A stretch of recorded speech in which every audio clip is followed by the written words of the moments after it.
Varicocele.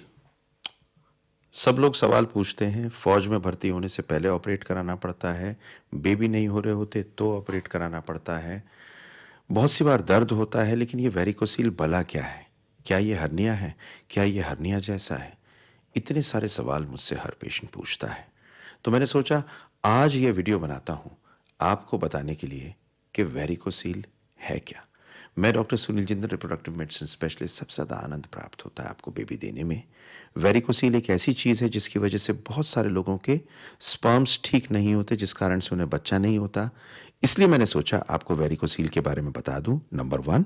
Number 2, police या फौज में भर्ती से पहले वेरिकोसील नहीं होना चाहिए। ये भी जानने के लिए कि वेरिकोसील क्या है मैं आपको बताना चाह रहा हूं।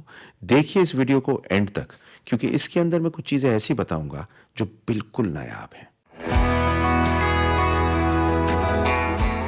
तो जो आपके अंडकोश होते हैं, ये अंडकोश जो नीचे होते हैं, इनके चारों ओर एक स्किन होती है जिसकी वजह से ये अंडकोश बाहर होते हैं।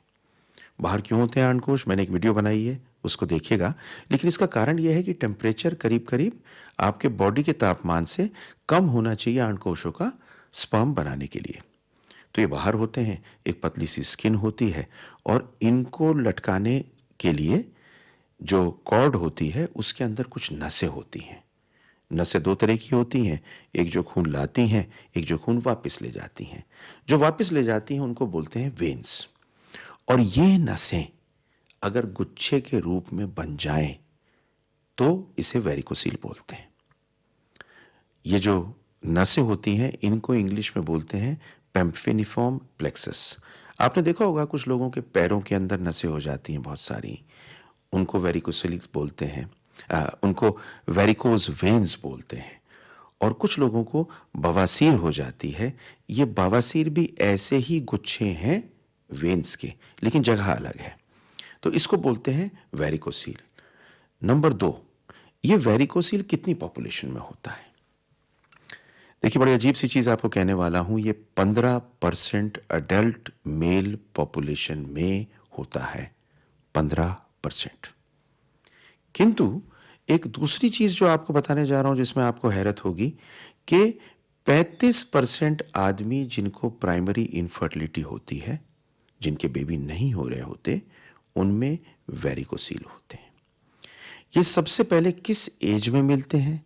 ये 15 से 25 साल की उम्र के बीच में होते हैं। तो नॉर्मली छोटे बच्चों में वेरिकोसील नहीं होता। जब ये बड़े होने लगते हैं बच्चे, इनकी टेस्टिस का, इनके जेनिटेलिया का साइज बड़ा होने लगता है, तब ये मिलता है। तीसरी चीज होती है कि ये लेफ्ट साइड में होता है, ये राइट साइड में होता है, या दोनों साइड में होता है। तो ज्यादातर टाइम ये लेफ्ट साइड में होता है, पर ये राइट साइड में भी साथ में हो सकता है। पर लेफ्ट साइड में होने का इसका चांस बहुत ज्यादा होता है। अब दो चीजों को गौर से समझिए। पहली चीज, सबके जिनके वेरिकोसील होता है ऐसा नहीं होता कि उनके बेबी नहीं होता। एक। नंबर 2, जिनके बेबी नहीं होता जरूरी नहीं कि उनमें वेरिकोसील हो, लेकिन वेरिकोसील बड़ी क्लोजली एसोसिएटेड है उन लोगों के लिए जिनमें बेबी नहीं होता। अब मैं आपको बताने जा रहा हूं कि आपको कैसे मालूम चलेगा कि आपको वेरिकोसील है। तो वेरिकोसील में बहुत बार कोई सिम्टम ही नहीं होता, लेकिन क्योंकि आपकी टेस्टिस बाहर है और नसें बाहर हैं, तो आप फील करके देखेंगे तो क्या क्या चीज हो सकती है। तो ये चौथा पॉइंट है जो आपको बता रहा हूं कि आपको कैसे मालूम चलेगा आपको वेरिकोसील है। तो इसमें पहली चीज क्या हो सकती है? अपनी टेस्टिस में, गोलियों में आप एक लंप को फील कर सकते हैं। नंबर 2 क्या चीज हो सकती है?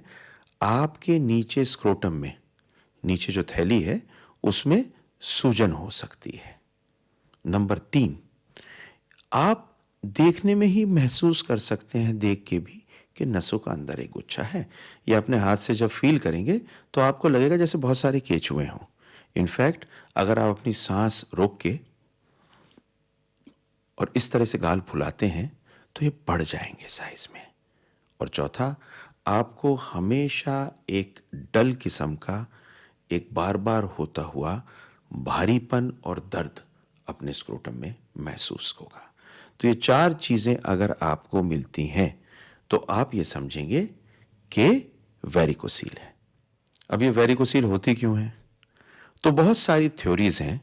ये सारी थ्योरीज अगर आपको बताऊंगा तो आप कंफ्यूज होंगे, पर एक बेसिक चीज आपको बता देता हूं। एक टेस्टिकल होती है, उसमें कॉर्ड होती है, कॉर्ड में एक धमनी होती है, आर्टरी, जो खून लाती है, और जो नसें उसे वापस ले जाती हैं उनको बोलते हैं वेन्स।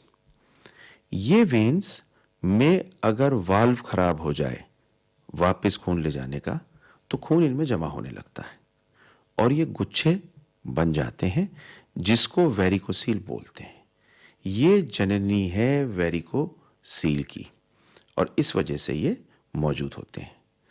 कोई एस्टैब्लिश्ड इसका रिस्क फैक्टर नहीं है और इसका एग्जैक्ट कॉज कहना बहुत मुश्किल है। वैसे तो बहुत सारी चीज़ें इसमें पोस्टुलेट की गई हैं। वेरिकोसील क्या क्या परेशानी कर सकती है? तो पहली परेशानी ये करती है कि टेम्परेचर गोली का बढ़ा देती है, जिससे स्पर्म डेवलपमेंट में, स्पर्म मैचुरेशन में, स्पर्म बनने की प्रक्रिया में खराबी हो जाती है। तो ये बड़ा इंपॉर्टेंट है आपके लिए सुनने के लिए, एंड तक इसको सुनिएगा। नंबर 2, ये हार्मोनल चेंजेस कर देती है, जिसकी वजह से आपके पिट्यूटरी, ब्रेन के अंदर से जो हार्मोन निकलते हैं टेस्टीज के लिए, उनमें फर्क आ जाता है। तीसरी चीज, ये टेस्टीज की जो नसें हैं उनमें क्लॉटिंग कर सकती है। चौथा, ये टेस्टीज को छोटा करके एट्रोफी कर सकती है और टेस्टोस्टेरोन को डाउन कर सकती है। माइक्रोस्कोपिक लेवल पे देखा गया है कि टेस्टीज को शिथिल करती है। चौथा, अगर एक साइड की प्रॉब्लम है वेरिकोसील की, तो हार्मोनल प्रोफाइल को खराब करके दूसरी साइड की भी टेस्टिस को अफेक्ट कर सकती है।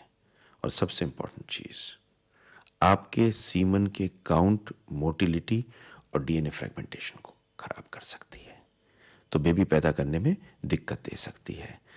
ये नसों को ठीक करना ज़रूरी है। आपको एक अगली वीडियो बनाने वाला हूं जिसमें मैं बताऊंगा कि वेरिकोसील की सर्जरी कब करानी है और कब नहीं करानी है।